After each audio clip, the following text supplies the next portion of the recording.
అందరికీ నమస్కారం.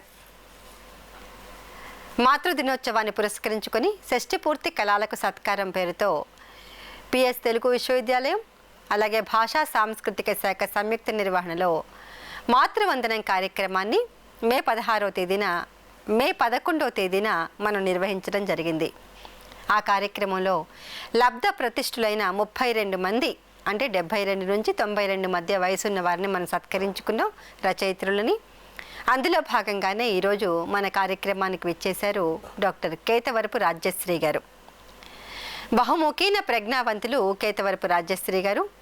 అటు లలిత గీతాలు, ఇటు కవిత్వం, అటు యాత్ర సందర్శన చేసిన ఆ విశేషాలు కూడా, అలాగే కాకుండా చాలా వరకు ఆధ్యాత్మిక కార్యక్రమాలు, సామాజిక సేవా కార్యక్రమాలు చేశారు. డిప్యూటీ సెక్రటరీగా వర్క్ చేశారు. అంటే అత్యున్నత పదవిని వారు చేయడం జరిగింది. డాక్టర్ కేతవరపు రాజ్యశ్రీ గారు డిప్యూటీ సెక్రటరీగా పదవి విరమణ చేశారు. కవయిత్రిగా, రచయిత్రిగా, సామాజిక సేవికగా, ఆధ్యాత్మిక ప్రవచనకర్తగా ఎన్నో రంగాలలో విశేష కృషి చేస్తున్నారు. కవయిత్రిగా నేటి ఆధునిక కవితా ప్రక్రియల్లో ప్రచురించిన పుస్తకాలు 40. యాత్రా విశేషాల పుస్తకాలు లండన్ యాత్ర, సింగపూర్, మలేషియా, శ్రీలంక యాత్ర, నీలో నువ్వు, ఆధ్యాత్మికత వృద్ధులకైనా, గీతామృతం 4 భాషల్లో రావడం జరిగింది. ఊహల వసంతం, గీతామృతం, వెన్నెల పక్షులు ఉత్తమ గ్రంథ పురస్కారాలు పొందాయి. మార్నింగ్ కాఫీ కథా సంకలనం, కరోనా టూరిస్ట్ కాదు కవితా సంకలనం, మెరుపులు అనే నూతన కవితా ప్రక్రియను రూపొందించారు.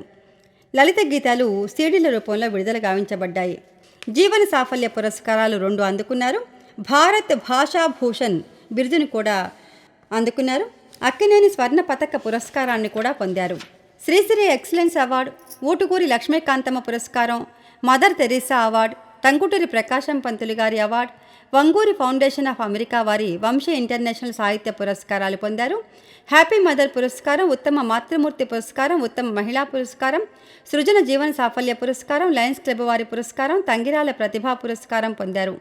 వైష్ణవి సాహితీ సాంస్కృతిక సంస్థ ఉగాది పురస్కారాలు కూడా పొందారు. తెలుగు ప్రపంచ మహాసభల్లో పాల్గొన్నారు. ఎన్నో విదేశీ యానాలు చేశారు. నమస్కారం అండి రాజ్యశ్రీ గారు. మీ బాల్య విశేషాలు ఏమిటి? అసలు నేపథ్యం ఏంటి? కుటుంబ నేపథ్యం. నిజానికి బాల్యం అంటే మా తాతగారు నాయనమ్మల దగ్గర మా బాల్యం అంతా గడిచింది. తాతగారు బహుభాషా కోవిదులు, పండితులు. తర్వాత వారు మన అష్టావధానం, శతావధానం చేశారు. చెల్లపిళ్ళ వారి శిష్యులు. తర్వాత విశ్వాస సత్యనారాయణ గారి సహపాఠకులు వారు. సరే, వారితోటి సాంగత్యం మాకు కొంచెం తెలుగు పాండిత్యం అది కూడా వారి ద్వారానే కొంచెం వచ్చిందని చెప్పాలి.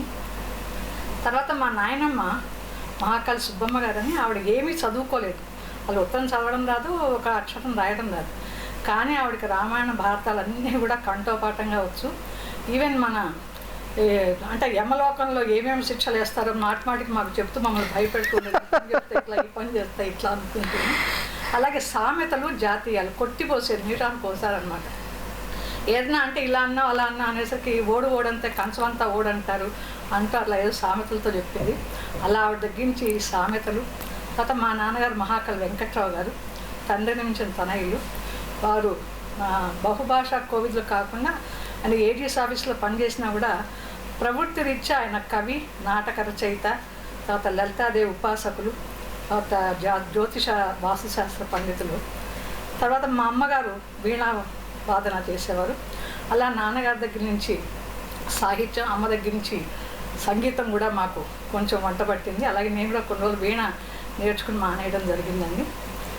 తర్వాత ఈ సంగీత సాహిత్యాల నేపథ్యంలో మా కుటుంబం ఉండేది. అలాగే మా అక్క చెల్లెలు నలుగురం కూడా అందరం కూడా పోస్ట్ గ్రాడ్యుయేట్స్. మా పెద్దక్క తెలుగు జయశ్రీ తెలుగు ఎంఏ చేసింది ఇక్కడ మన పొట్టి శ్రీరామ్ విశ్వవిద్యాలయంలోనే. తను కూడా రచయిత్రి. తర్వాత రెండో ఆమె సులోచన అని చెప్పి తను ఉస్మానియాలో కామర్స్ ప్రొఫెసర్గా చేసి రిటైర్ అయింది. తర్వాత నేను థర్డ్. తర్వాత నా చెల్లెలు విజయశ్రీ సంస్కృతలో ప్రొఫెసర్గా చేసింది ఉస్మానియాలో. ఇలా మొత్తం అందరం కూడా నాన్నగారి ఆశయాల మేరకు పోస్ట్ గ్రాడ్యుయేషన్ చేసిన తర్వాతనే ఉద్యోగాలు చేసాం అన్నమాట. అది వారి ఆశయ సాధన. తర్వాత మా వారు శ్రీవారు మాధవరావు గారు, వారు నేను ఇటు ఉద్యోగం చేసినప్పుడు తను కూడా బాధ్యతలు పంచుకునేవారు. అలాగే ఇప్పుడు సాహితీ సేవ చేసినప్పుడు కూడా నేను చేసిన కార్యక్రమాలకి వాటికి కూడా మౌనంగానే తను సైలెంట్గా ఉంటూ నా వాటికి ఆటంకం కలిగి తన పనులు తను చేసుకుంటూ చాలా ప్రోత్సాహం ఇస్తారు. ఇలా మా నేపథ్యం, కుటుంబ నేపథ్యం. సరే, మా అబ్బాయి అమ్మాయి కూడా అమెరికాలో ఉన్నారు. వాళ్ళు కూడా ఈ సాహిత్యం ఉన్నా కూడా సంగీతం ఉన్నా మా అల్లుడికి కూడా చాలా ఇష్టం. అలా ఈ మా కుటుంబ సాంప్రదాయం అంతా కూడా సంగీత సాహిత్యాల సమ్మేళనంలో గడిచిపోయిందండి. మీరు ఆఫీస్లో కూడా చాలా స్ట్రిక్ట్గా ఉండేవారట. డిప్యూటీ సెక్రటరీగా పనిచేస్తున్నప్పుడు కూడా ఈ సంఘ కార్యక్రమాల్లో కూడా, అంటే సచివాలయానికి ఉద్యోగుల సంక్షేమ సంఘం కూడా ఉంది కదండి, స్థాపక కార్యదర్శికి కూడా ఉన్నారని విన్నాం. అవునండి, మేము సచివాలయంలో మొదట చిన్న పోస్టులో చేరిన తర్వాత అంచెలంచెలుగా ప్రమోషన్తో డిప్యూటీ సెక్రటరీగా రిటైర్ అవ్వడం జరిగింది. తర్వాత కొంచెం స్ట్రిక్ట్గానే ఉంది. అంటే నాన్నగారు కూడా చాలా ₹1 ఎవరిది తీసుకోకుండా దానం చేయడమే కానీ మనం చేయప్పుడు పైన ఉండాలి, కింద ఉండకూడదని ఒకటి మాకు చెప్పడం వలన సచివాలయంలో ఉద్యోగం చేసి ఎన్ని రకాల అవకాశాలు వచ్చినా కూడా మేము చాలా మన వరకు మనం కరెక్ట్గా ఉందాం అన్నట్టుగా చూసుకున్నాము. తర్వాత కొంతమంది పట్టించడం కూడా, సస్పెండ్ చేయడం కూడా జరిగింది ఆ కార్యక్రమాల లోపల. అలా చాలా నిక్కచ్చి ఆఫీసర్ అని చెప్పి కొంచెం చూడంగానే భయపడుతూ కూడా ఉంటుంటారు. అయితే మాకు సచివాలయంలో స్త్రీలకు ప్రత్యేకంగా మహిళల కోసం అని చెప్పి మాకు అసలు టాయిలెట్స్ ఫెసిలిటీ కూడా ఉండేది కాదండి. ఏదో ఒక బిల్డింగ్లో ఎక్కడో ఉండేది. జెంట్స్కి మటుకు మగవాళ్ళకి ప్రతి బిల్డింగ్కి ఒక టాయిలెట్ అన్నట్టుగా ఉండేది. మేము చాలా కష్టపడేవాళ్ళం. అక్కడికి వెళ్ళొచ్చేసరికి అక్కడ క్యూ ఉండేది, వెళ్ళొచ్చేసరికి లేట్ అయ్యేది. ఆఫీసర్లు ఎక్కడికి వెళ్ళారండి అని అడిగేవారు. ఇలా రోజు అడుగుతుంటే ఒక రోజున కోపం వచ్చి అనేసాను, మాకు ఒకటే టాయిలెట్ ఉందండి, అక్కడెక్కడోనూ వెళ్ళి రావాలంటే 15-20 నిమిషాలు పడుతుంది, మీరు ఇలా ప్రతిదీ అడిగితే ఎలా గుర్తుంది అంటే, అయితే ఓ రిప్రజెంటేషన్ ఇవ్వండి అన్నారు. అలా ఓ రిప్రజెంటేషన్ ఇస్తూనే అప్పుడు నేను, భవానీ గారు, తర్వాత జూపాక్ సుభద్ర, రమాదేవి అని మేమందరం కూడా అనుకుని మహిళల కోసం ఒక సంస్థను ఏర్పాటు చేసాము. చేసుకుని మహిళలకు ప్రత్యేకమైన సదుపాయాల కోసమే, వేరే రకమైనవి అదే అందుకో అలా పెట్టుకున్నాం. దానికి నేను ప్రప్రథమంగా స్థాపక కార్యదర్శిగా ఉన్నాను. చాలా విషయాలు తీసుకొచ్చాం. దాంట్లో ప్రసూతి సెలవులు 3 నుంచి 4 నెలల వరకు చేశాము. తర్వాత ప్రతి బిల్డింగ్లో ఒక టాయిలెట్ కట్టించడం, లంచ్ రూమ్ ఏర్పాట్లు, తర్వాత మా కోసం అని చెప్పి మధ్యాహ్నం యోగా క్లాసెస్ పెట్టించాము. ఆడవాళ్ళు సాధారణ వండడం రావడం ఇదే ఉంటుంది కాబట్టి అలా కాకుండా యోగా క్లాసు, మెడిటేషన్ అని ఇట్లా. తర్వాత సెక్రటేరియట్ డిస్పెన్సరీలో కూడా మేము ఒక గైనకాలజిస్ట్ పోస్ట్ను పెట్టాం, ప్రెగ్నెంట్ లేడీస్కి వాళ్ళకి ఉపయోగపడాలని. ఇలా చాలా కార్యక్రమాలు చేసుకుంటూ వచ్చి మొత్తానికి సెక్రటేరియట్లోనే మమ్మల్ని చూసి భయపడి మా కార్యక్రమాలు ఇమిటేట్ చేసిన ఇతర సంస్థలు కూడా ఉన్నాయి. వాళ్ళు కూడా మమ్మల్ని కలుపుకుంటూ ఉండేవాళ్ళు, అలా కలిసి చేస్తూ ఉండేవాళ్ళం. ఇలా చాలా. తర్వాత 2 వీలర్స్ కొనుక్కోవాలని ఆడవాళ్ళని ప్రోత్సహించడం. వాళ్ళకి అప్పట్లో బ్యాంక్ అకౌంట్ కూడా ఉండేది కాదు, ₹10 టీ తాగడానికి కూడా ఎవరి దగ్గర పైసలు ఉండేది కాదండి. అలాంటి వ్యవస్థలో బ్యాంక్ అకౌంట్లు ఓపెన్ చేయించడం ఇవన్నీ కూడా చేశాము. అలాగే చేతన సంస్థ అధ్యక్షురాలుగా కూడా ఉన్నారు మీరు.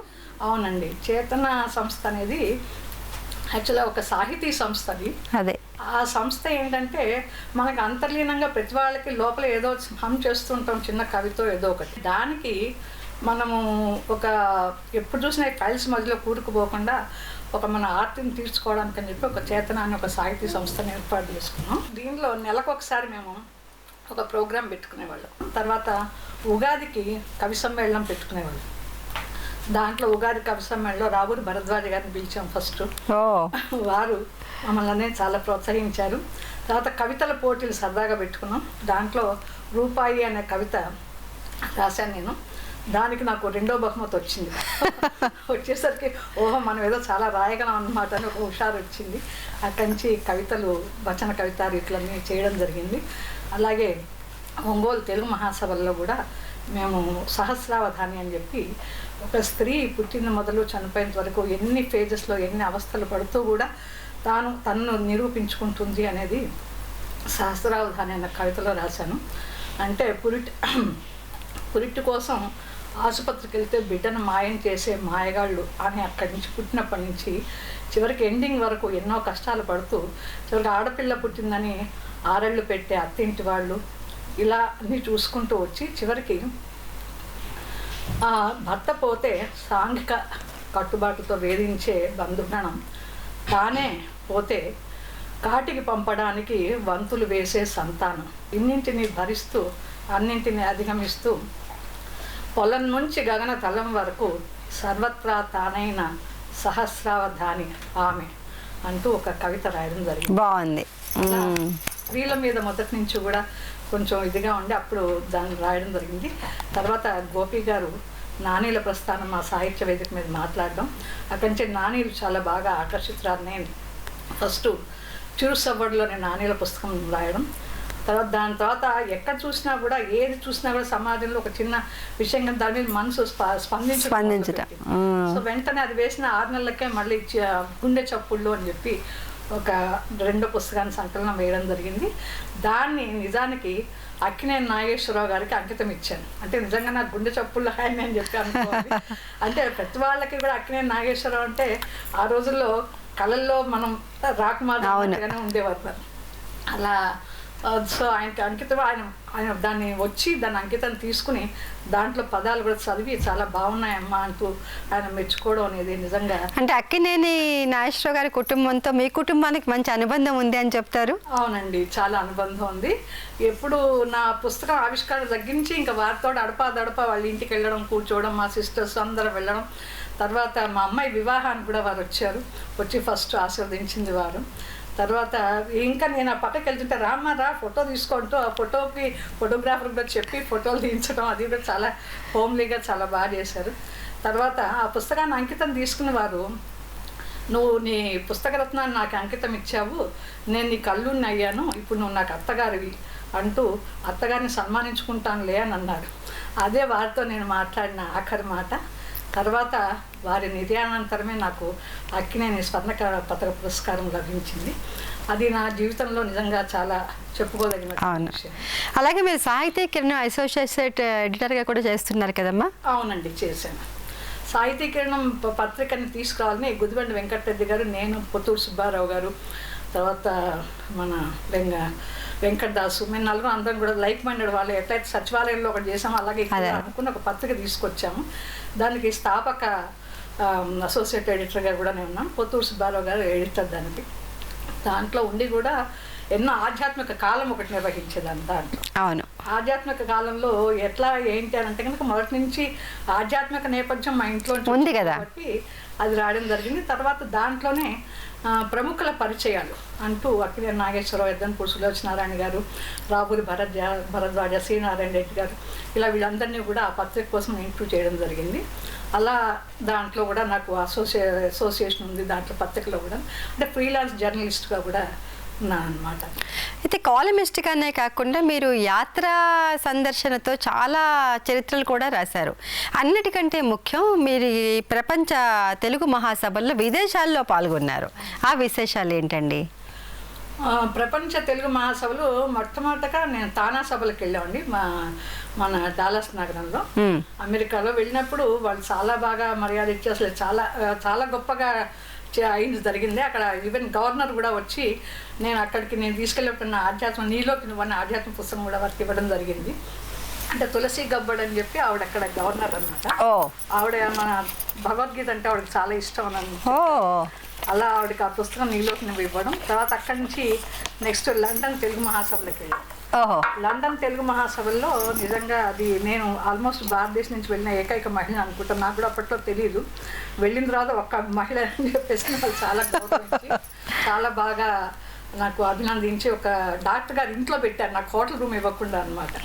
సరే వాళ్ళ ఇంట్లో ఉండి చాలా బాగా చేసాము. అక్కడ అప్పటికే ఈ పుస్తకం మన గీతామృతం పుస్తకం తెలుగులో రాయడం జరిగింది. ఈ గీతామృతం కూడా మన సుగం బాబు గారు అని చెప్పి వారు రెక్కల ప్రక్రియ ఆర్జులు వాళ్ళు కవి. అవును, వారు నిజానికి మీరు ఇది రాయాలి అంటే ఆయన నిజానికైతే అసలు ఆయన దేవుడిని నమ్మడు, తర్వాత ఏదో ముస్లిం అంటారు, ఇవన్నీ మాకు తెలియవు విషయాలు. ఆయన వచ్చి నన్ను ఈ మార్గశిర మాసంలో మీరు ఇది రాయండి అని చెప్పి కూర్చున్నారు. ఇదేంటి నాకు రావడం అంటే లేదు రెక్కల ప్రక్రియలోనే రాయాలి మీరు అన్నట్టుగా చెప్పారు. మాకు చెప్తే సరే మొదలుపెట్టి ముందర 108 శ్లోకాలు మొత్తం దాంట్లో ఎసెన్స్ అంటే భగవద్గీత అంటే సాధారణంగా ఒక ఏమి చదువు రాని వాడికి మనం చదువు చెప్పినట్టుగా అర్జునుడు కూర్చోటి కృష్ణుడు పదే రిపిటేషన్ ఎక్కువ ఉంటుంది. దాంట్లో 700 శ్లోకాలు చెప్పారు మొత్తం. అవును, చెప్పినప్పుడు దాంట్లో ఎసెన్స్ తీసుకున్న 108 శ్లోకాలని ఈ రెక్కల ప్రక్రియలో రాయడం జరిగింది. దాన్ని సామాన్య మానవుడు వచ్చేవాడు కూడా అర్థమవుతుంది. అది ఆ పుస్తకాన్ని అమెరికా తీసుకెళ్ళి అక్కడ లండన్లో పుస్తకావిష్కరణ చేయడం జరిగింది. దానికి బ్రహ్మానంద గారు సినీ యాక్టర్, తర్వాత మన వంగూరి చిట్టనరాజు గారు ప్రముఖులందరి చేతి మీద అది ఆవిష్కరింపబడింది అక్కడ. దాదాపు గీతామృతం 4 భాషల్లో వచ్చినట్టు విన్నాను. అవునండి, గీతామృతం 4 భాషల్లో, కన్నడ, హిందీ, ఇంగ్లీష్ భాషల్లో కూడా వచ్చింది. తర్వాత తమిళ్లో కూడా తయారవుతుందండి. తర్వాత అలాగే నాది ఊహల వసంతం పుస్తకం కూడా ఇంగ్లీష్లో వచ్చింది. తర్వాత అక్షరకేతం అనే పుస్తకం, ముక్తకాలు 108, అంటే ఓన్లీ అక్షరం మీదే 108 రాసిన పద్యాలు, వాటిని హిందీలోకి ట్రాన్స్లేట్ అయింది. ఇలా కొన్ని వాటిలో కూడా ఇవ్వడం జరిగింది. మీరు ముందుగానే చెప్పుకున్నట్టుగా మీ తల్లిగారి నుంచి మీకు సంగీతం వచ్చింది, తండ్రి గారి నుంచి సాహిత్యం అలవడింది. మీరు కేవలం ఈ కవితలు, తర్వాత వ్యాసాలు, ఇంటర్వ్యూస్ ఇవే కాకుండా మంచి సీడీలు ఆవిష్కరించారు లలిత గీతాలతో. చాలా లలిత గీతాలు రాశారు, చాలా మంచి పేరు ప్రఖ్యాతులు కూడా మీకు వచ్చాయి. వాటి గురించి చెప్పండి. ఈ లలిత గీతాలు అనేది నిజానికి మనం ఊరికనే మామూలుగా రేడియోలో ఎంజాయ్ చేస్తూ ఉండేవి. అయితే నాకు వంశీ రామరాజు గారు చాలా మటుకు చాలా కార్యక్రమాల్లో వారు నన్ను ప్రోత్సహించి, ఈవెన్ తానా సభలకు నేను వెళ్ళినా, లండన్ సభలకు వెళ్ళినా కూడా మన వంశీ రామరాజు గారి ప్రోత్సాహం చాలా ఎక్కువ ఉంది. అట్లాగే ఎప్పుడు ఆయన ఫోన్ చేసి సుధంబాబు గారు కానీ, వంశీ రామరాజు గారు కానీ ఎప్పుడు నన్ను 5 నిమిషాలు హాయిగా కూర్చొనివ్వరు. ఎప్పుడప్పుడు ఒకసారి ఫోన్ చేస్తారు, ఏం చేస్తున్నా అంటే ఏదో చేస్తున్నాం అంటే ఆడవాళ్ళకి 3 పనులు ఉంటాయనేదాన్ని. అలా కాదు, లలిత గీతాలు రాయి వెన్నకోట మురళీకృష్ణ చేత పాడిస్తాను, సంగీతం గట్టిస్తాను అని చెప్పాను. పెట్టారు ఆయన మా ఇంటి. అప్పటిదాకా నాకు పరిచయం లేదు వెన్నకోట మురళీకృష్ణ గారు. వారిని మా ఇంటికి పంపిస్తే వారు వచ్చిన తర్వాత నేను రాసినవన్నీ ఆయన చూపించి తీసుకెళ్ళి వారు చేసిన తర్వాత అది ఒక లలిత గీత. ఆయన చూసిన తర్వాత ఎలా ఉందంటారో, సంగీతానికి పనికొస్తుందంటారో లేదో అని ఒక ఇదిగా ఉంది. సార్ చాలా బాగా రాశారండి అంటూ ఆయన తీసుకెళ్ళి చేయడం. దాంట్లో దేశభక్తి జై జవాన్ అని చెప్పి ఒక ఇదొకటి. తర్వాత ఎక్కడో ఉన్నావనుకున్నా అనుకుంటూ వెంకటేశ్వర స్వామి మీద ఇక్కడే ఉన్నావని తెలియదు అంటే మన మనసులోనే ఉన్నాడు అంతే కదా, ఆయన మీద, రమణ మహర్షి మీద, తర్వాత అమ్మ మీద. మొదట అందరం కూడా అమ్మ మీద రాస్తాం కదా, అట్లా రకరకాల లలిత గీతాలు రాయడం జరిగింది. ఆ గీతాలన్నింటినీ కూడా వారు స్వరపరిచారు. దాన్ని ఇక్కడ త్యాగరాయ గాన సభలో మన ఎద్దనపూడి సులోచన నారాయణ గారు ముఖ్య అతిథిగా విచ్చేసి దాన్ని ఆవిష్కరణ చేశారు. అది ఒక ఊపులాగా చాలా బాగా పేరు వచ్చింది. అసలు ఆ రోజు ఎవరికి కూర్చోడానికి సీట్లు కూడా దొరకలేదు. నేను రాసింది ఇంత ప్రఖ్యాతిగాంచింది కదా అని చాలా సంతోషం వేసింది. నేను ఏది చేసినా కూడా చాలా మటుకు నా వెల్ విషర్సే వీళ్ళందరూ కూడా. రామరాజు గారికి ఇప్పటికీ కూడా ఫోన్ చేసి ప్రతిసారి ఏదో ఒక కార్యక్రమంలో నన్ను ఇన్వాల్వ్ చేస్తూ ఉంటారు. ముఖ్యంగా వారికి నేను ధన్యవాదాలు తెలియజేస్తున్నాను. అలాగే చక్కని సంగీతం కూర్చున్నట్లు వెన్నకోట మురళీకృష్ణ గారికి కూడా నా కృతజ్ఞతలండి, వీటిని ఇంత ప్రాచుర్యంలోకి తీసుకొచ్చినందుకు. మీరు ఆధ్యాత్మిక పుస్తకాలు, గీతామృతం తీసుకున్న ఏదైనా ఆధ్యాత్మిక ప్రవచనాలు ఎంత బాగా చెప్తారో, ఆధ్యాత్మిక పుస్తకాలు కూడా అంత బాగా రాశారు. ఇంత ఆధ్యాత్మికత, ఇంత పునాదులు ఎక్కడి నుంచి పడ్డాయి? ఈ పునాది నిజానికి మాది అసలు ఆధ్యాత్మిక కుటుంబమే. నాన్నగారు లలితా సహస్రనామం మా అందరు పూజలు చేయించారు చెప్పారు. తర్వాత వాద్యం. మా అమ్మగారు మామూలుగా చిన్నప్పుడు ఆవిడ పనంతా అయిపోయిన తర్వాత కొంచెం పెద్ద జాయింట్ ఫ్యామిలీ ఉంది, 25 మంది ఉండేవాళ్ళు. వండి వచ్చిన తర్వాత ఆవిడకి నన్ను తీసుకున్న గబాబా గుడికి సత్యనారాయణ స్వామి గుడి ఉండేది. అక్కడ తీసుకెళ్ళి కూర్చుంటే అక్కడ ఆధ్యాత్మ ప్రవచనాలు విని మళ్ళీ ఇంటికెళ్ళి మళ్ళీ పని చూసుకునేది. అలా అమ్మ తోక పట్టుకుని అమ్మ వెంబడి వెళ్ళి కూర్చోవడము.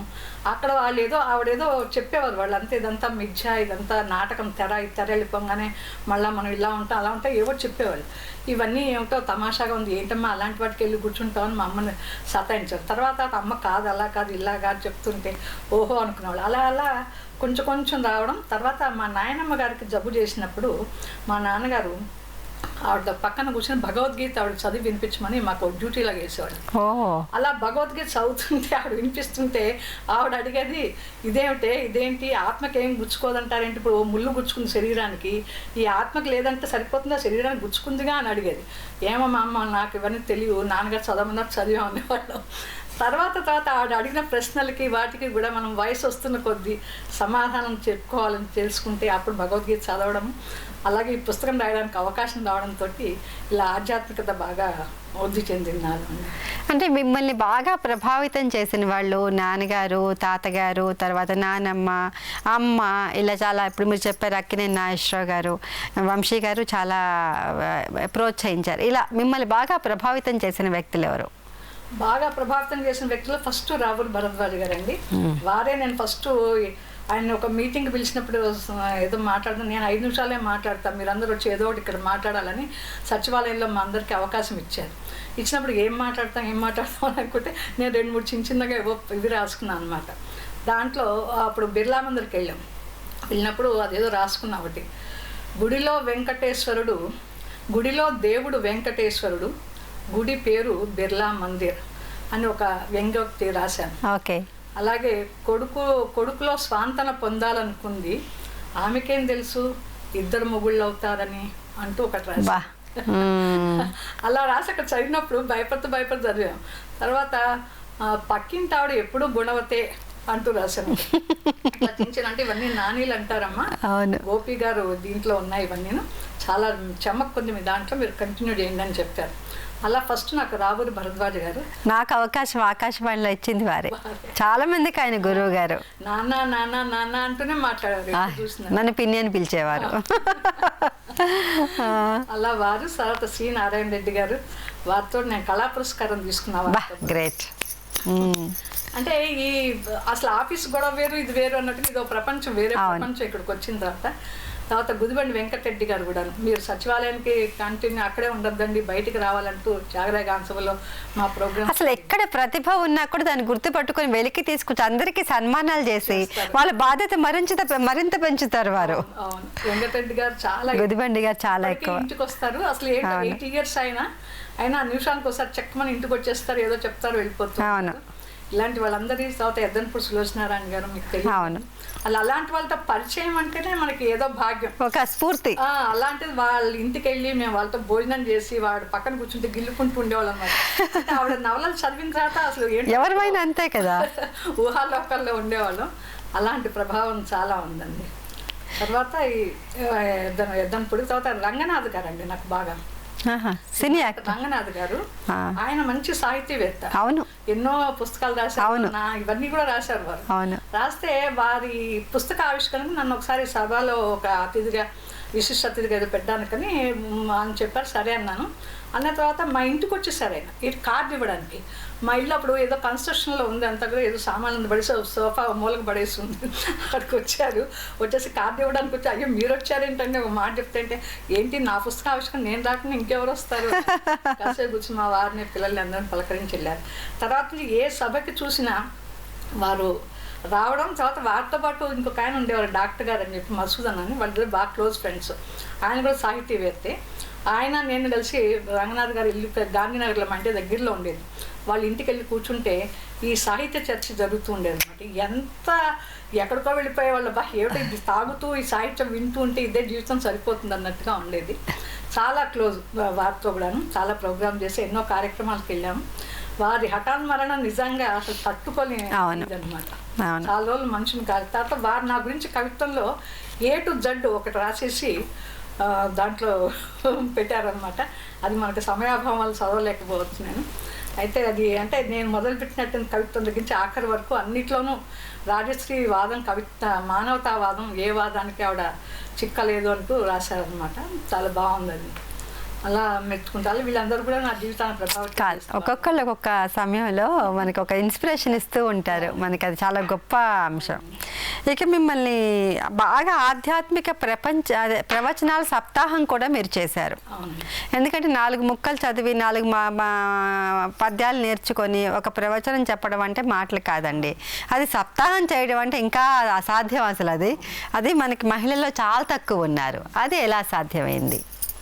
అది కూడా ఈ ఆధ్యాత్మిక విషయాల మీద ఇంట్రెస్ట్ ఉండబట్టి, తర్వాత ఈ సాహితీకరణలో నేను ఎక్కువగా ఆధ్యాత్మిక గురించి రాయడం ఉండడం బట్టి, వంశీ రామరాజు గారు ఎప్పుడు మగవాళ్ళే చెప్తూ ఉంటారు ఆధ్యాత్మిక గురించి, మీరెందుకు చెప్పరాదు, మీరు చెయ్యండి అంటే, వారం రోజులు చేయండి. వారం రోజులు ఎక్కడ చెప్తామండి బాబు అంటే, లేదు మీరు తయారవ్వండి అని చెప్పి, మహిళల్లో మీది రికార్డ్ అవుతుంది అని చెప్పి వారు ప్రోత్సహించారు.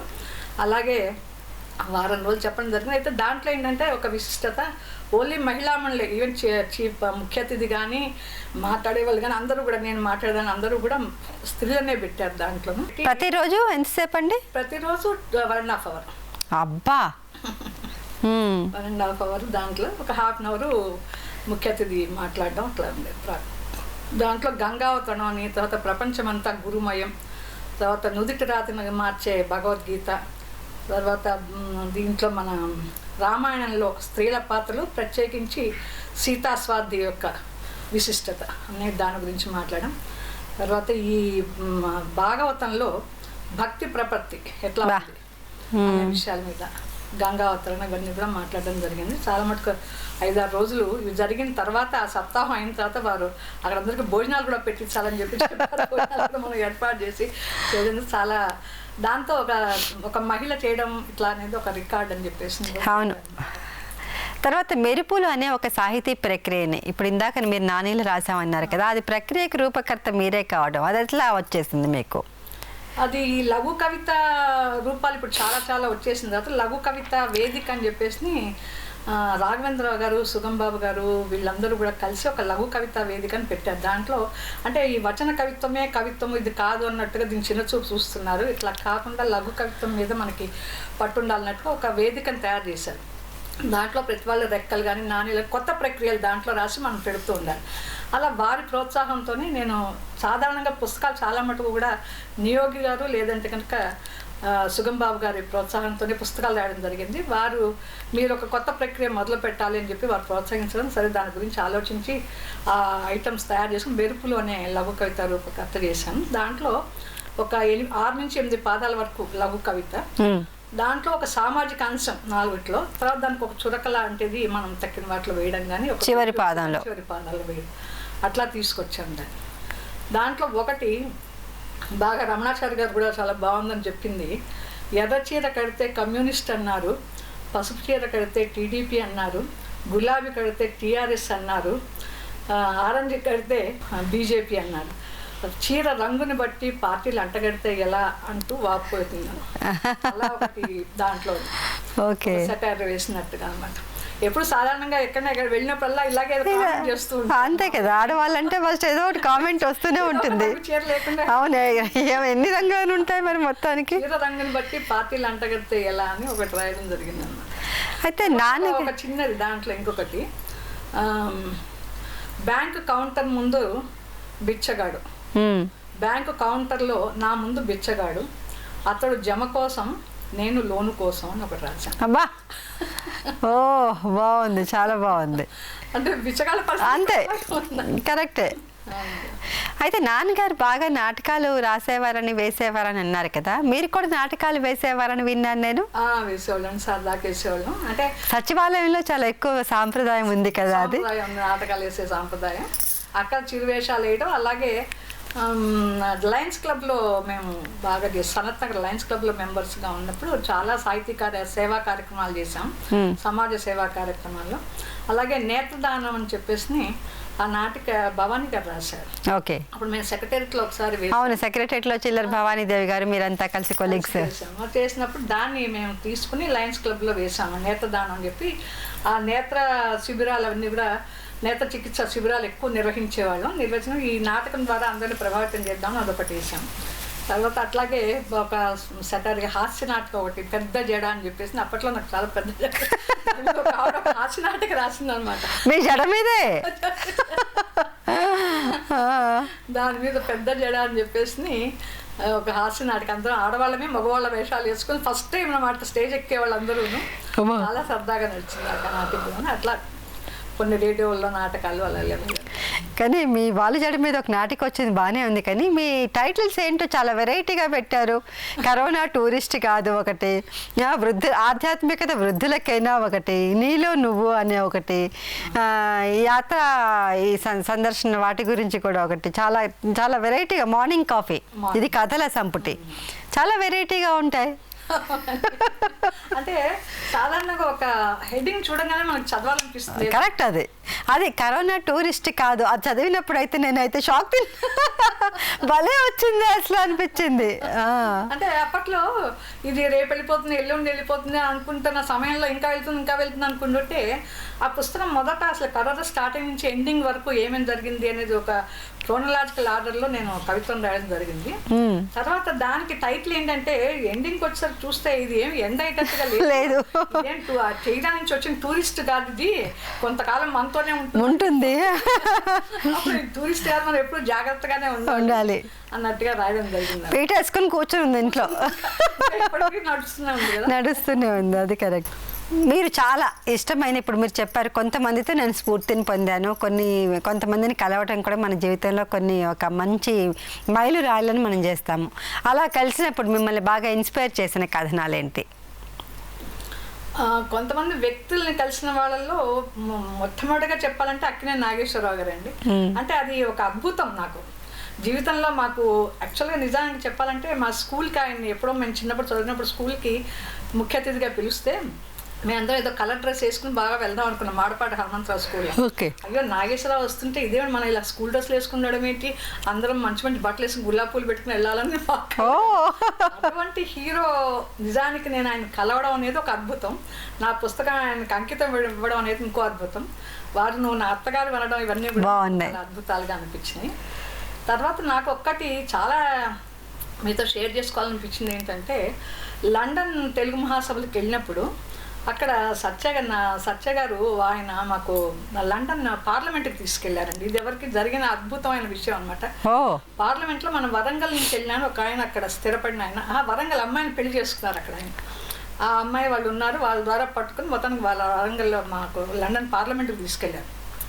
ఎక్కడి నుంచి అయితే మన దేశాన్ని పరిపాలించాలని చెప్పి వాళ్ళు వీళ్ళు అక్కడి నుంచి శాసనాలు చేశారో ఆ ప్రదేశానికి వెళ్ళి మేము కూర్చుని అక్కడ వారి చేత సత్కారం పొందాము. అక్కడ ఎంపీలు చెప్పారు. గ్రేట్. నిజంగా అందరం కవిత ఎవరికి తోచింది వాళ్ళు చెప్పిన తర్వాత మా అందరికీ కూడా అక్కడ సత్కారం జరిగింది. నిజంగా జీవితంలో మర్చిపోలేని సంఘటన. నిజంగా వినటానికి మాకు కూడా సంతోషంగా అనిపించింది. తర్వాత మన ఎత్తన్పూడి సులోచనారాయణ గారు, వారితో వారి నవలలు చాలా తక్కువ మాట్లాడతారు, చాలా తక్కువ. పైగా మా ఇద్దరికి ఏదో కొంచెం పోలికలు ఉన్నట్టు. అవునవును. ఆవిడతో మాట్లాడుతుంటే అసలు పక్కన కూర్చుంటేనే ఆవిడ పులకింతగా ఉంటుంది. ఎలా రాశారండి, అవునవును, ఎన్ని నవలలు. అసలు రాజశేఖర్ లాంటి వ్యక్తిని తప్పితే ఎవరిని పెళ్లి చేసుకోవాలి. అవును, కరెక్ట్. అది ఆ దవడ బిగుసుకుంటోంది, 6 అడుగుల అందగాడు, ఒక పెద్ద పడవ లాంటి కారు. భోజనం చేస్తే కడుపు నిండా తినకూడదు, కొంచెం గుర్తొస్తూ ఉంటుంది. అలాగా ఆవిడతో ఒక అద్భుతం, అంటే ఒక పరిచయమే కాదు, ఒక ఫ్యామిలీ ఫ్రెండ్ లాగా వాళ్ళ ఇంటికి వెళ్ళడము, వారు మా ఇంటికి రావడం, భోజనాలు చేయడం, కలిసి తినడం, ఇవన్నీ కూడా చాలా అద్భుతమైన విషయాలని చెప్పేసి నాకు. తర్వాత ఈ సాహితీ తెలుగు తేజం పత్రిక వాళ్ళు ఎప్పటి నుంచో చాలా రోజులు నన్ను అడుగుతున్నారు, మీది వేస్తాము, ముఖ చిత్రంలో వేసేసి మీరు పెడతామన్నట్టుగా. ఇట్లా అంటే నేను ఒప్పుకోలేదు. యాక్చువల్గా ఒప్పుకోకుండా నేను అంత గొప్పదాన్ని కాదు, నాకు వద్దంటే 2 ఏళ్ళు వెనకపడ్డారు వాళ్ళు. పడి చివరికి పాపం వాళ్ళ అసోసియేట్ ఎడిటర్ మా ఇంటికి పంపించి ఆయనే నా అవార్డ్స్ అన్ని ఫోటోలు తీసుకుని ఇంటికి వచ్చి ఆ పుస్తకాలను దింపి ఫోటోలు తీసుకుని ఆ ఫోటోలన్నీ ఇంటికి తీసుకెళ్ళి ఆర్డర్ వైజ్గా పెట్టుకున్న ఫోటోలన్నీ వేసి మొత్తం నా బయోడేటా, ఫొటోస్, నా అవార్డ్స్ అన్నీ కూడా వేశారు. మరి చాలా గొప్ప విషయం అది, చాలా గొప్ప విషయం. మీరు అంటే సచివాలయంలో మంచి అత్యున్నత స్థాయిలో పదవి విరమణ పొందడంతో పాటు అన్నిట్లో చదువుల్లో కూడా మిగతా అన్ని విషయాలు చాలా టాప్గా ఉండేవారని విన్నాను. అవునండి, అన్ని మొదటి నుంచి టాప్లోనే ఉండేవాళ్ళం. అదేదో ఒక రకంగా తమాషాగా వచ్చింది. అట్లా మాకు 5-6 క్లాసుల్లోనే kho kho international school inter school కాంపిటీషన్స్లో, తర్వాత యుఎన్ఓ కాంపిటీషన్స్లో ఫస్ట్ ప్రైజ్ రావడం. తర్వాత ఒక తమాషా ఏంటంటే, ఇప్పుడు తెలంగాణ యాజిటేషన్ అప్పుడు 1969లో నీ స్కూల్స్ అన్ని బంద్ 1 year. అప్పుడు ఏం చేయాలి తెలియక తెలుగు షార్ట్ హ్యాండ్ టైపు నేర్చుకున్నాను. నేర్చుకుని సరదాకి వెళ్ళిన దాన్ని అక్కడ ట్యూటర్ చెప్పేది ఆయనే షార్ట్ హ్యాండ్ లోయర్ పాస్ అయ్యాడు. ఉరికనే ఆఫీసులో లేవు కానీ మాకే చెప్పేవాడు అనమాట. ఆయన దగ్గర నేర్చుకుని నేను షైపు shorthand higher first time అటెంప్ట్లో పాస్ అయ్యాను. లండన్ విశేషాలు బాగా కిక్కిచ్చాయండి నిజంగానే. రూపాయి మీరు చెప్పారు కదా సచివాలయంలో చదివామని, ఆ కవిత ఒక్కసారి వినిపిస్తారమ్మా? దీని తర్వాత ఎన్ని కవితలు వచ్చినా కూడా అప్పుడు మొట్టమొదట ప్రైజ్ వచ్చిన కవిత కాబట్టి ఆ సంతోషం ఎట్లాగైనా మొదటి సంతానం మీద మమతున్నట్టు. అలాగండి. ఇది ఊహల వసంతం అనే పుస్తకం. ఈ పుస్తకాన్ని కూడా అక్కినేని నాగేశ్వరరావు గారు దీన్ని ఆవిష్కరించారండి. ఈ పుస్తకాన్ని ఇంట్లో రూపాయి ఓ రూపాయి, నీ నామం మధురం, నీ స్నేహం మధురం, నీ ఊహ మధురం, నీ ఉనికి మధురం, నీవు లేని జీవితం దుర్భరం, నిన్ను చూడగానే బిచ్చగాడి కళ్ళు మిలమిల, బిలియనీరు గుండె కలకల, కుర్రకారు మది కువకువ, పండు ముసలి మోము నవనవ, రూపాయి ఓ రూపాయి, బద్ధకస్తుడికి బారెడు దూరం నువ్వు, కష్టపడేవాడికి గమ్యం నువ్వు, తెలివి గలవాడికి సొంతం నువ్వు, నర నారాయణులకి వంతెన నువ్వు. ఇవన్నీ నాణ్యానికి ఒకవైపు అయితే ఇంకోవైపు తల్లి మమతను మరిపించేది నువ్వే, తండ్రి జాగ్రత్తను పిసినారిగా చిత్రించేది నువ్వే, హితుడిని శత్రువుని చేసేది నువ్వే, సన్నిహితుడిని పరాయిగా మార్చేది నువ్వే, మానవత్వం మరుగున పడవేసేది, మమకారానికి సంకెళ్ళు వేసేది, 10 మంది కన్న తల్లిని పంచుకొని పోషించేలా చేసేది, తల్లిదండ్రులను కాటికి పంపడానికి పంతులు వేయించేది నువ్వే నువ్వే, రూపాయి ఓ రూపాయి. నిన్ను సృష్టించిన బ్రహ్మను నీకు బానిసను చేసుకున్నావు, వంగి వంగి దండాలు పెట్టించుకుంటున్నావు.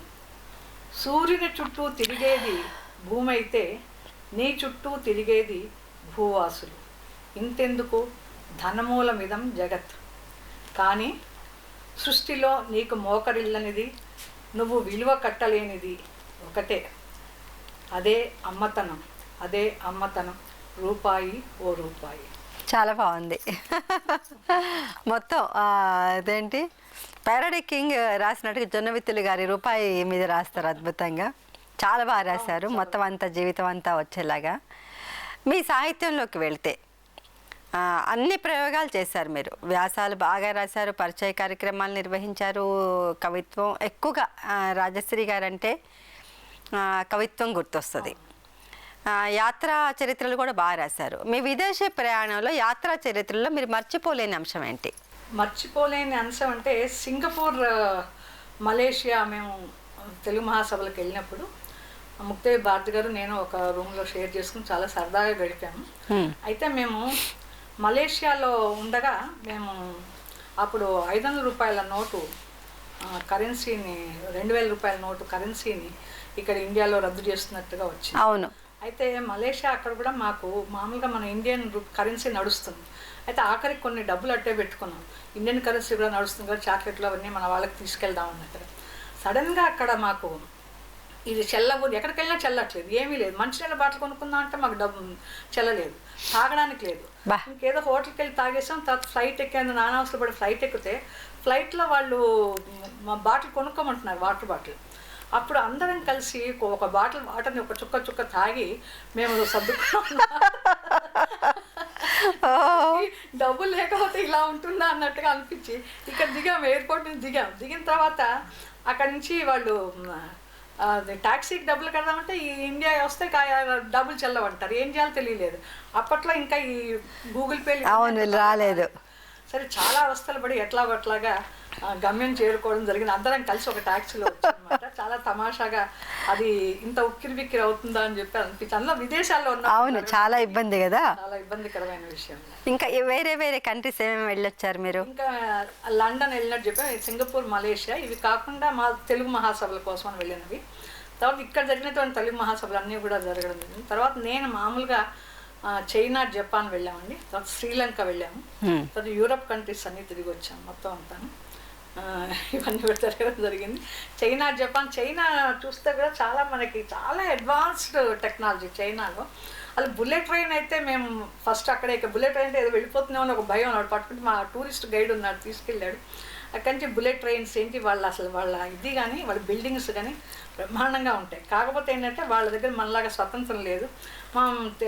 మాది త్రియన్మాన్ స్క్వేర్ అని ఒక ఏదో 3000 మంది విద్యార్థులను కాలేజెస్ ప్లేస్ ఒకటి ఉంది. ఆ ప్లేస్కి మమ్మల్ని తీసుకెళ్ళినప్పుడు అక్కడి నుంచి అసలు ప్రెసిడెంట్ బిల్డింగ్స్ అవన్నీ మనకి వెళ్ళేలా చూపిస్తుంటారు. ఏది అడిగినా కూడా అదుగో అంటుందని వాళ్ళు ఏం చూపించారు మనకు అక్కడ. అంటే ఊర్లో టూరిస్ట్ ప్లేసులు తప్పితే వాటి గురించి తప్పితే వాళ్ళ దేశం గొప్పతనం చెప్పుకోవడం ఇలా ఉంటుంది. కాకపోతే చూడడానికి మటుకు అంత అడ్వాన్స్డ్గా, చాలా అడ్వాన్స్డ్ కంట్రీ అది. మనం వాళ్ళని చూసి అంటే వాళ్ళ దేశభక్తిని చూసి మనం చాలా నేర్చుకోవాల్సి ఉంటుంది. బాగా చెప్పారు. ఎక్కిన మొదలు దిగేంత వరకు వాళ్ళ దేశం గురించి పొగుడుతూనే ఉంటారు. అవి వాళ్ళ దగ్గర ఉంది. తర్వాత జపాన్ కూడా చాలా అడ్వాన్స్డ్, చాలా అడ్వాన్స్, చాలా బాగుంది. అంటే అడ్వాన్స్ టెక్నాలజీ ఏదైనా చూడాలి అంటే కనుక ఆ 2 దేశాలు అంటే వాళ్ళకి పనిష్మెంట్ వేయాలంటే వాళ్ళకి పని చెప్పకుండా ఉండడం. 10 గంటల పని చేయమంటే 18 గంటల పని చేస్తారట వాళ్ళు. ఇంకోటి ఆశ్చర్యం ఏంటంటే జపాన్లో కార్లు మనం ఇంత జపాన్ కార్లు అన్నీ అనుకుంటామా, అక్కడ అందరు సైకిల్ మీద వెళ్తూ ఉంటారు. అవును, ప్రతి వాళ్ళు సైకిల్, ఆడవాళ్ళు పిల్లల్ని పెట్టుకుంటే ఒక క్యారేజ్ లాగా ఉంటుంది, ఆ సైకిల్ తొక్కుంటూ పోతుంటారు అనమాట. అంటే కష్టపడి పని చేసి వీళ్ళ కార్లన్నీ మనం కొనుక్కుంటున్నాం, వీళ్ళ బాగా చెప్పారు. అదొకటి బాగుంది. శ్రీలంకలో కూడా చాలా బాగుంటుంది. శ్రీలంక అసలు అంతా పోర్ట్ ఏరియా కదా, అవును. చాలా బ్రహ్మాండమైన బిల్డింగ్స్, వాళ్ళ కల్చర్ కూడా చాలా బాగుంటుంది. అయితే అక్కడ ఒకటి నేను బాగా నచ్చింది నాకేంటంటే, వాళ్ళు పబ్లిక్ రోడ్స్ని నీట్గా పెట్టుకోవడానికని వాళ్ళు వెళ్తుంటే, ఇప్పుడు మన టాయిలెట్కి వెళ్ళాల్సి వస్తే పబ్లిక్ టాయిలెట్ అవైలబిలిటీ ఉండదు అనుకోండి, ఎవరింటికి వెళ్ళి తలుపు కొట్టినా మనకి టాయిలెట్ ఫెసిలిటీ ఇస్తారు వాళ్ళు. ఓహో. దానివల్ల వాళ్ళ రోడ్స్ అన్నీ చాలా నీట్గా, చాలా చక్కగా ఉన్నాయి. చూడడానికి చిన్న దేశం అయినా కూడా మామూలుగా ఉన్నా కూడా చాలా నీట్గా ఉంటుంది ఎక్కడ పడితే అక్కడ. అదొకటి నాకు ఆ కల్చర్ కూడా ఒకటి నచ్చింది వాళ్ళది. బాగుందండి అక్కడ. ఎన్ని పుస్తకాలు రాశారండి ఇప్పటి వరకు మీరు మొత్తంగా? ఇప్పటిదాకా దాదాపుగా 40 పుస్తకాలు రాశాండి, అంటే వివిధ ప్రక్రియల్లో. అదే దాంట్లో చాలా మటుకు అవార్డ్స్, రివార్డ్స్ ఇవన్నీ వచ్చినాయి. 2 సార్లు జీవిత సాఫల్య పురస్కారాలు వచ్చినట్టు. ఫస్ట్ నాకు వచ్చింది ప్రజ్ఞాశ్రీ అని చెప్పి అవార్డు ఇచ్చారు, లంకా సుబ్రహ్మణ్యం గారు వాళ్ళ దానికి అనమాట. ఓకే. తర్వాత సాహిత్యశ్రీ, తర్వాత అఖిల భారత భాషా సంఘం వాళ్ళు అదే భారత భాషా భూషణ్ అవార్డు ఒకటి ఇచ్చారు. తర్వాత డాక్టరేట్ ఒకటి వచ్చింది. తర్వాత ఈ పురస్కారాలు అంటే అక్కినేని స్వర్ణపత్ర పురస్కారం, శ్రీశ్రీ ఎక్సలెన్సీ అవార్డ్స్ అని, ఆ తర్వాత మదర్ టెరిసా అవార్డు ఒకటి, తర్వాత ఉగాది పురస్కారాలు, ప్రతిభా పురస్కారాలు, జీవిత సాఫల్య పురస్కారం 2 సార్లు వచ్చాయి. తెలుగు యూనివర్సిటీ ప్రతిభా పురస్కారం ఇచ్చారు కదా? ఇంక ఇవ్వలేదు. ఓకే. అయితే దానికి ఏదో అప్లికేషన్స్ అవి ప్రొసీజర్ ఉంటుంది. సాధారణంగా ఏంటంటే మామూలుగా ప్రొసీజర్స్ ఏమి వెళ్లకుండా వచ్చేవే ఇవన్నీ. వాళ్ళు ఏదో మనల్ని గుర్తించి ఇస్తున్నారు కదా అన్నట్టుగా వెళ్ళడం జరుగుతుంది. తర్వాత ఇంకొకటి ఏంటంటే, ఒక నూతన ప్రక్రియ 100 ప్రశ్నలు వేల భావాలని నియోగి అని చెప్పి ఆయన ఆంధ్రప్రభ సబ్ ఎడిటర్, మంచి రైటర్. అవును, చాలా. అయితే వారు ఈ 100 ప్రశ్నలు వేల భావాలని ఒక కొత్త ప్రక్రియ తీసుకొచ్చారు, సాహిత్య ప్రక్రియ. అయితే నేను అమెరికాలో ఉన్నప్పుడు వార్త అడపాదడపని అక్కడ ఉన్నప్పుడు మనకి ఇది కదా, మనం మాట్లాడుతుంటాం, ఇట్లా ప్రక్రియలు చేస్తున్నాను మీరు కూడా ఉన్నాయంటే అలాగే అని చెప్పడం జరిగింది. ఆ ప్రక్రియలో ముగ్గురినే ఎవరు రాశారు ఆయన. దాంట్లో మూడోదాన్ని నేను తర్వాత ఆగిపోయింది అది. దాంట్లో ఏంటంటే మన సమగ్రమైనటువంటి మన సాహిత్యం మొత్తాన్ని ఆయన తీసుకుని అధ్యయనం చేసి ఒక 40 పేజీలు నా సాహిత్యం మీద రీసెర్చ్ లాగా రాశారు ఆయన మొత్తం. రాసిన తర్వాత ఒక సెకండ్ హాఫ్కి వెళ్తే ఒక 100 ప్రశ్నలు సాహిత్యం మీద నాకు సంధించారు ఆయన. అసలు 100 ప్రశ్నలు వేయడం ఎంత కష్టమో, ఆ 100 ప్రశ్నలకి నేను సమాధానాలు ఇచ్చిన పుస్తకం అదొక రెడీ రెక్నర్ లాగా సాహిత్యం మీద. చాలా మంచి ప్రయోగం నిజానికి. ప్రయోగం అది. ఆ 100 ప్రశ్నలకు ఇవ్వడానికి కూడా తర్వాత చాలా మందికి మాకు కుదరలేదు అందరూ అడిగారు, కానీ ఆయన ఇచ్చిన సంధించే ప్రశ్నలకు ఇవ్వడానికి కష్టమైంది అనమాట. అట్లా అది ఇవ్వడం ఒకటి. అది తర్వాత ఎండూరు సుధాకర్ గారు, అవును, వారి భార్య పుట్ల హైమవతి గారు కార్యక్రమం జరిగినప్పుడు ఆవిడకి ఆ పుస్తకం ఇచ్చాను. మర్నాడు ఎండూరు సుధాకర్ గారు నాకు ఫోన్ చేశారు, ఏదో హిందీలో మాట్లాడుతున్నారు అది ఇదంటే కోన ఇది అది సరదా పట్టిస్తుంది, ఎవరైనా మా గొంతు మీరెందుకు గుర్తుపడతారండి అదండి ఇదండి. కాదండి చెప్పండి అంటే అప్పుడు చెప్పారు, అయ్యో మీరా ఇదేంటండి అంటే ఈ పుస్తకం గురించి మాట్లాడడం మొదలుపెట్టారు. ఈ పుస్తకం మీకెట్లా వచ్చింది నాకు తెలియదు, పుట్ల హేమలత గారు అని నాకు తెలియక, అయ్యో మా ఆవిడకి నేను మీరు ఇచ్చారు కదా అని చెప్పి. అది ఈ పుస్తకం ఎంత బాగుందంటే అన్ని యూనివర్సిటీస్కి మీరు పంపించండి. ఇప్పుడు సాహిత్యం మీద ఇంట్రెస్ట్ ఉన్న స్టూడెంట్స్ అందరికీ కూడా ఇది ఒక రెడీ రెక్టర్ లాగా ఉంటుంది. మీకు అసలు సాహిత్యం ఎలా మొదలు పెట్టాలి, అసలు కవులందరి గురించి దాంట్లో విశ్వనాథ సత్యనారాయణ గారి దగ్గర నుంచి లేటెస్ట్ కవులు శ్రీశ్రీ గారు, నారాయణ రెడ్డి గారు కవిత్వం, వాడి ధోరణి ఏంటి, ముప్పాల రంగనాయకమ్మ గారి గురించి, తెన్నేటి హేమలత గారి గురించి, అసలు కవిత్వం ఎలా ఉండాలి, దాని వస్తువు ఎట్లా తీసుకోవాలి, కవిత్వం ఒక వస్తువు ఎట్లా ఉండాలి దగ్గర నుంచి అన్ని రకాలన్నమాట. దళితవాద కవిత్వం, స్త్రీవాద కవిత్వం, ఇట్లా అన్ని రకాల కవిత్వాల మీద దాంట్లో ఉంది మొత్తం ఆ 100 ప్రశ్నల్లో. దానికి నేను ఇచ్చిన సమాధానం ఇది రెడీ రెకనర్ ఫర్ సాహిత్యం ఫర్ ఎనీ స్టూడెంట్ అని చెప్పి ఆయన అన్ని యూనివర్సిటీ పంపించడని చెప్పి వాళ్ళ యూనివర్సిటీలో తీసుకుని ఆయన కొన్ని పోస్ట్ చేశారు అన్నమాట. గ్రేట్ అండి. అది నిజంగా ఒక నాకు మర్చిపోలేను. అవును, ఇద్దరు మంచి సాహితీవేత్తలు, ఎంతో మందిని ప్రోత్సహించారు, చాలా గొప్ప వ్యక్తులు.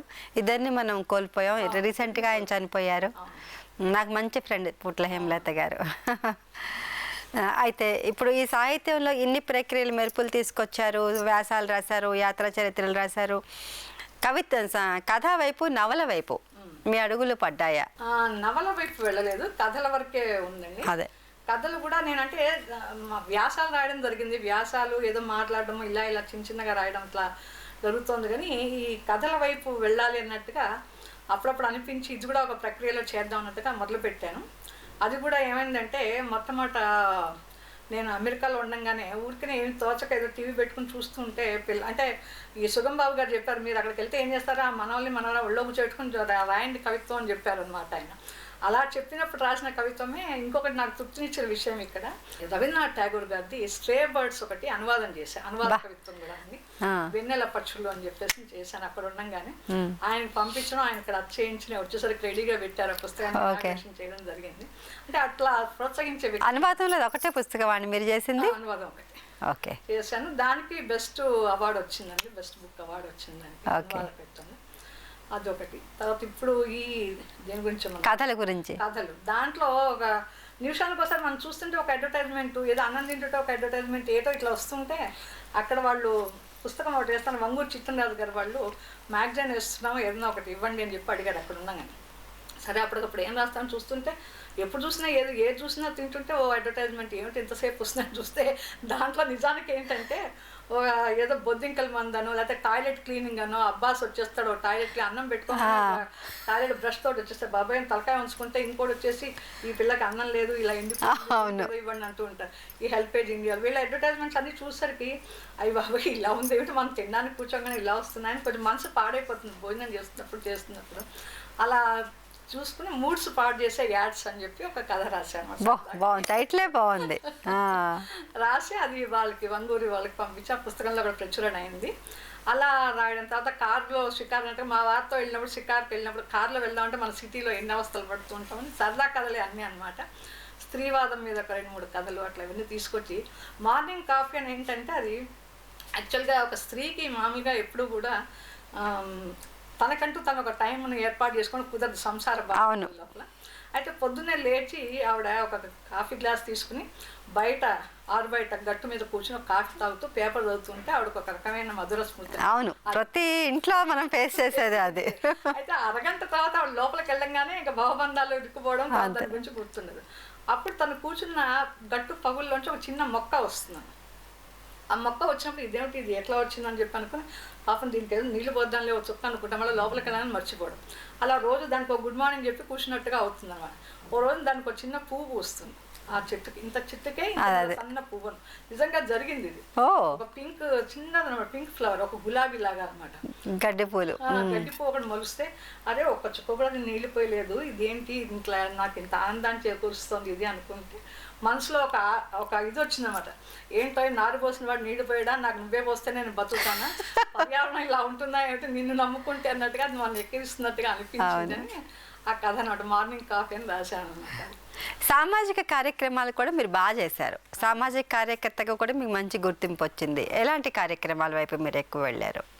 ఎలాంటంటే డైవర్సిఫికేషన్ అంటే ఒకటని కాదు, నా సాధారణంగా ఓల్డ్ ఏజ్ హోమ్స్కి మొదటి నుంచి కూడా నేను ఎక్కువ ఇంట్రెస్ట్ చూపించి వాళ్ళకి వెళ్ళి ఓల్డ్ ఏజ్ హోమ్స్లో వాళ్ళకి అన్నదాన వితరణ కాకుండా వాళ్ళతో కొంత టైం స్పెండ్ చేసేదాన్ని. అది టైం ఇవ్వగలగటమే ఎక్కువ. ఆఫీస్లో ఉన్నప్పుడు కూడా మధ్యాహ్నం లంచ్ టైంలో వచ్చేసి వాళ్ళతో కూర్చొని మాట్లాడి వాళ్ళతో కలిసి భోజనం చేయడం, వాళ్ళ చిన్ననాటి ముచ్చట్లు అడగడం, పండగలప్పుడు కూడా వాళ్ళ దగ్గరికి వెళ్ళి మీరు మీ చిన్నప్పుడు మీ పండుగలు ఎలా చేసుకున్నారు ఒక పాట పాడండి ఇవి అవి చెప్తూ అట్లా వాళ్ళకి ఆనందం అదే కదా, వాళ్ళని ఎక్కడైనా తీసుకెళ్ళడం, వాళ్ళతో గేమ్స్ ఆడించడం అవన్నీ చేసేవాళ్ళు. అలా ఓల్డ్ ఏజ్ హోమ్స్, తర్వాత ఈ అనాథ శరణాలయాలకి పిల్లలకి వాళ్ళకి పుస్తకాలు అవన్నీ ఇవ్వడం. తర్వాత ఈ చెంచల్ కూడా జైల్లో వాళ్ళకి ఖైదీలకు క్లాసెస్ కూడా తీసుకున్నాం, అంటే కౌన్సిలింగ్ క్లాసెస్ తీసుకోవడం. అంటే అమ్మా నాన్నలు లేకుండా మీరు ఎలా చేస్తారు ఏమిటి అన్నట్టుగా వాళ్ళకి అర్థమయ్యే రీతిలో అదే చెప్పడము. కౌన్సిలింగ్ క్లాసెస్ మీరు బయటకు వచ్చిన తర్వాత ఎట్లా ఉండాలి ఏంటి అనేది చెప్పడం, పాఠాలు చెప్పడం అట్లాంటివి. తర్వాత చలికాలంలో వెళ్ళేసి బిచ్చగాళ్ళకి అందరికీ దుప్పట్లు కప్పేసి రావడాలు. లయన్స్ క్లబ్ పరంగా కూడా చాలా మటుకు చేశాను.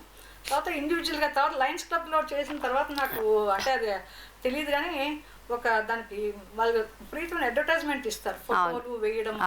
తర్వాత ఇచ్చినప్పుడు దానికోసం మనం ఏదో పని చేస్తున్నట్టుగా కాకుండా ఇంకా నేను మా వారు దాంట్లో బయటకు వచ్చేసి మనం సొంతంగా ₹1 ఎవరికైనా ఇస్తే మనకు ఉండే సంతృప్తి వేరుగా ఉంటుంది అన్నట్టుగా అలా ఇప్పటికి కూడా వేద పాఠశాలకి వాటికి వీటికి కూడా నేనే కాదు మా పిల్లలు కూడా అక్కడ అమెరికా నుంచి వాళ్ళు కూడా పంపిస్తూ ఉంటారు. అట్లాగే వేద విద్యార్థులు చదువు చెప్పించడం, కొంతమంది అడాప్ట్ చేసుకుంటుంది. మా అమ్మాయి కూడా ఒక స్టూడెంట్ని అడాప్ట్ చేసుకుని అట్లా వాళ్ళు చదువు వరకు చూసుకోవడాలు, ఇలాంటి కార్యక్రమాలన్నీ కూడా అంటే కంటిన్యూస్గా చేస్తాం. ఇప్పుడు కరోనా టైంలో కూడా మా స్ట్రీట్ మొత్తం మా స్కావెంజర్స్ని వాళ్ళందరినీ కూడా రూపాయల దండలతో గౌరవించి వాళ్ళని ఇది చేసి వాళ్ళకి భోజనాలు పెట్టించేసి అందరికీ ప్రతి నెల బియ్యం బస్తాలకు కావాల్సిన పని కూడా సరుకులన్నీ కూడా పంచిపెట్టాం, ఎవరికి కూడా లేదు అనకుండా. సంతోషం అండి. చేయడంతో మాకు కొంత దాంట్లో ఉండడం వల్ల లైక్ మైండెడ్ పీపుల్ అందరం కలుస్తాయి. ఇప్పుడు కూడా నిన్న కూడా అదే కార్యక్రమం జరిగింది ఒకటి. సో అలా అంటే ఇదని కాదు, మొత్తానికి మన వేలో వచ్చినటువంటి కనపడినటువంటి దేనికైనా సరే మన చేతులు కొంచెం మనకు బాగా, అదే ప్రార్థించే పెదాల కంటే సాయం చేసే చేతులు గొప్పవి అంటారు కదా మదర్ తెరిసా గారు. అలాగే భగవంతుడు మనకి ఇలా ఇచ్చాడు, ఇలా ఉన్న వాళ్ళకి మనం చేయడంలో తప్పు లేదు కదా అన్నట్టుగా చేసుకోవడం. భవిష్యత్ ప్రణాళికలు ఏంటండి? భవిష్యత్ ప్రణాళికలు అంటూ ఏం లేవండి. ఇప్పుడు ప్రస్తుతం మనకి అన్ని ఇచ్చాడు భగవంతుడు, అంతా హ్యాపీగానే ఉన్నాము. అయితే సాహిత్యమే ఇప్పుడు మనకి అందరు నన్ను అడుగుతారు, మీకు ఎలా టైం పాస్ అవుతుందండి, ఇద్దరే ఉంటారు అంటూ ఉంటారు. నాకు ఇది ఒకటి ఉంది కదండి అంటే ఎప్పుడు ఎవరో ఒకళ్ళు ఫోన్ చేస్తారు, ఒక కవిత పంపించండి అంటారు. అందులో మా అయినప్పుడు శ్రీలక్ష్మి గారు ఉన్నారు కదా అక్షరయాన్లో, మనకి ఎప్పుడు బిజీగానే ఉంటాం మనం ఎప్పుడు. నాకు అద్భుతం కూడా ఒకటి మీరు, ఎందుకంటే అక్షరయాన్లో చేరిన తర్వాత ఇంతకుముందు ఒక రాశాను కానీ మీరు శతకం రాయించారు నా చేత. అవును, అది నేను చెప్పబోతున్నా ఇప్పుడే. శతక పద్యాలు రాసింది మీ దగ్గరికి వచ్చింది. అవును. తర్వాత ఏదో ఒక కార్యక్రమంలో చాలా అంటే ఇంతమందిని ఒక చోట చేర్చడం అనేది ఒక అద్భుతమైన విషయం. అందరినీ సడన్గా ఇద్దరు ముగ్గురు ఉంటే ఆడవాళ్ళకి పడదన్న విషయాన్ని కాకుండా మీరు దీంట్లో కూడా మనకి బతుకమ్మ దాంట్లో కూడా పుస్తకం వేసినప్పుడు అంతమంది ఎక్కడెక్కడి నుంచో వచ్చి రకరకాల ఓ పెద్ద పండుగ వాతావరణం సృష్టించారు. దానికి ఒక అద్భుతం మీరు. అయ్యో అదేం లేదు, అందరం కలిస్తే మనం అంటే ఎన్నో రకాల మనస్తత్వాలు ఉంటాయి. అవును, ఆ మనస్తత్వాలు నెట్టుకుంటూ రావడం అనేది ఒక లీడర్షిప్. అవునవును. అంటే సచివాలయాన్ని మీరు లాక్కొని ఒక వేదిక మీదకి తీసుకొచ్చి పెట్టిన వాళ్ళు మీరంతా ముందు నడుస్తుంటే వెనకాల అనుసరిస్తూ వస్తున్న వాళ్ళం మనం. ఇక సాహిత్య వ్యాపకంలో చూసుకుంటేనండి ఇన్ని విభిన్న ప్రక్రియల్లో చాలా తక్కువ మంది పనిచేశారు. 1, 2 ఒక కథకురాలు, ఒక నవలి, ఒక కాలమిస్ట్ ఇట్లా అనుకున్నారు. ఇన్ని ప్రక్రియలో పనిచేస్తూ మీరు ఒక సమాజానికి, నెక్స్ట్ జనరేషన్కి ఎలాంటి సందేశం ఇవ్వాలనుకుంటున్నారు? నేను ఏమనుకుంటున్నా అంటే ప్రతిదానికి మనకు ఒక ఉద్యోగము, ఇంకో చదువు, ఏదో ఒకటి ప్రతి వాళ్ళ ఏదో ఒకటి ఉంటుంది కాలక్షేపం. ప్రతిసారి మనం ఒక రకమైన హాబీ ఒకటి పెట్టుకోవాలండి. హాబీ పెట్టుకుని జీవితంలో మనకి ఎప్పుడు నిస్పృహ కానీ నిరాశ అనేది కానీ మనకి ఎప్పుడు ఉండదు. ఈ హాబీ అనేది జీవితంలో మనకి ఏ టైంలో ఉన్నా కూడా మనకి ఇది ఉపయోగపడుతుంది. బాగా చెప్పారు. సెకండ్ అంటే మనం ఒక విశ్రాంతి అంటే ఒక పని నుంచి ఇంకో పనికి షిఫ్ట్ అవ్వడం అనేది విశ్రాంతి. చాలా బాగుంది. అంతకంటే ఏం లేదు. కాబట్టి ఎప్పుడు కూడా ప్రతి వాళ్ళు కూడా అంటే మైండ్ని మన మేధస్సుని ఎప్పుడు మేధోమదనం చేస్తూ ఉండాలి, లేకపోతే అది చచ్చుబడిపోతూ ఉంటుంది. కాబట్టి ప్రతిసారి మన చదువే కాకుండా పక్కన ఇతర వ్యాపకాలు కూడా మనం సృష్టించుకోవాలి. అలాగే సృష్టించుకుంటే మనకి జీవితంలో ఎప్పుడు నైరాశ్యం అనేది ఉండదు. నిజానికి అది యాక్టివ్గా ఉండడానికి జీవితం సరిపోతుంది. అదే అండి నా సాహిత్య ప్రక్రియ ఇదే. కాబట్టి నాకు ఎప్పుడు కూడా అది బిజీగానే ఉండడం. ఇప్పుడు వస్తుంటే కూడా ఈ కార్యక్రమానికి వచ్చే లోపల కూడా చాలామంది అడిగారు. ఇప్పుడు ఒకటి కొత్తది కూడా ఒకటి చేయకపోతున్నాను, దానికి రికార్డింగ్ జరుగుతోంది. అది లలిత గీతాలు కాదు, అది నామాలు, ఏరంభ నామాలు అని చెప్పేసి రాశాను. దానికి ట్యూనింగ్ చేస్తున్నాను. ట్యూనింగ్ చేసి దాన్ని ఒకటి విడుదల చేద్దామని చెప్పి. అద్భుతం. అవును, మర్చిపోయా, చివరిగా ఒక మాట అడగాలి. మీ ఇంట్లో అందరి పేరు శ్రీలే వచ్చింది ఏంటి? రాజ్యశ్రీ, జయశ్రీ, అది నాకు ఫస్ట్ అడగాలనుకున్న క్వశ్చన్ అది. అవునండి, నాన్నగారికి ఫస్ట్ పాప పుట్టగానే జయశ్రీ అని పెట్టారు మా అక్కయ్యకి. ఎందుకంటే అప్పట్లో బాగా ఈ స్వాతంత్రోద్యమంలో నాన్న బాగా మెంబరు, RSSలో వాటిలో అన్నిట్లో ఉండేవాళ్ళు. మాకు ఆ స్ఫూర్తి కూడా బాగా వచ్చేసింది అనమాట. జయశ్రీ అని పెట్టారు, జయం కలగాలి బాతావానికి అని చెప్పినట్టుగా. తర్వాత నెక్స్ట్ అమ్మాయి పుడుతుందని ఎక్స్పెక్ట్ చేయలేదు, రెండో అక్కడికి సులోచన అని పెట్టారు. సరే, తర్వాత ఆ రాజ్యశ్రీ నాకు పెట్టింది ఏంటంటే సరిగ్గా ఆంధ్రప్రదేశ్ అవతరినప్పుడు నేను పుట్టాను. అంటే అనౌన్స్మెంట్ జరిగిన వెంటనే నేను పుట్టింది. అందుకోసం రాజ్యానికి తెలుగు వాళ్ళకు రాజ్యం వచ్చిందని రాజ్యశ్రీ అని పెట్టారనమాట. అందుకోసం ఎవరైనా రాజశ్రీ అని రాసినప్పుడు నాకు కోపం వస్తుంది. నాన్నగారు ఇంత కష్టపెట్టారు రాజ్యం అది. నేను నా తర్వాత చెల్లెలకి విజయశ్రీ అని పెట్టారు. అవును. సో ఇదండి మన రాజ్యశ్రీ గారు చెప్పిన సాహితీ ప్రస్థానం. బహుముఖీన ప్రజ్ఞావంతురాలు, తర్వాత సామాజిక ఒక కోణం నుంచి ఆలోచిస్తూ సమాజానికి నిత్యం ఏదో ఒకటి చేయాలని తపన పడుతూ ఉంటారు. ఏది చేసినా కూడా ఒక మానవీయ దృష్టి ఉండాలి ప్రతిదానికి కూడా అని తపన పడుతూ ఉండే రాజశ్రీ గారి ప్రస్థానాన్ని గురించి మనం విన్నాం. మీరు ఎంతో సమయం వెచ్చించి మా స్టూడియోకి వచ్చి మాతో విలువైన విషయాలు షేర్ చేసుకున్నారండి. అలాగే మాతృవందనం కార్యక్రమం ద్వారా కూడా లబ్ధ ప్రతిష్ఠులైన ఈ 60 ఏళ్ల సాహితీ ప్రస్థానం షష్టిపూర్తి కళలు అంటూ సత్కరించుకోవడం కూడా ఒక మహద్భాగ్యంగా భావిస్తూ మీ నుంచి సెలవు తీసుకుంటున్నామండి. నమస్కారం అండి.